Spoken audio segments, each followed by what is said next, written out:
கேட்டு ரசிக்கிற ஆளில் ஒரு ஆள் கீழே உட்கார்ந்துருப்பேன். இலக்கிய செல்வர் குமரி அனந்தன் அவர்கள், தமிழறிஞர் தே ஞானசுந்தரம் அவர்கள், தாம்பரம் கிறித்தவ கல்லூரி பேராசிரியர் பெருந்தகை ராஜகோபாலன் அவர்கள், இப்படி டாக்டர் செல்வகணபதி அவர்கள் எல்லாம் பங்கேற்கிற விழா. இலக்கிய செல்வர் குமரி அனந்தன் மேடைக்கு வேகமாக வருகிற போது வீசிய கையினாலே அவருடைய சட்டையில் ஒரு பொத்தான் அருந்து போச்சு. ஐயோ, பொத்தான் அருந்து போனதுன்னு பதறி போனவர் எதிரில் முன்வரிசையில் உட்கார்ந்ததுனால யாராவது பின் கொடுங்கன்னார். மாகீஷ கலாநிதி காதில் விழுந்தது. குமரி அனந்தன் பின் வாங்கலாமான்னு கேட்டார்.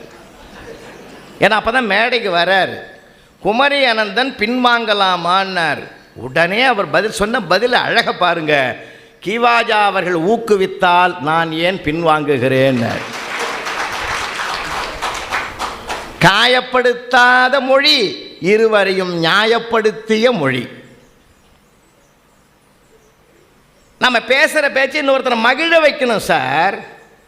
அதனால தான் தமிழில் மகிழ்வித்து மகிழ்னு ஒன்று இருக்குது. நாம் முதல்ல மகிழ்ந்தாதான் அடுத்தவனை மகிழ வைக்க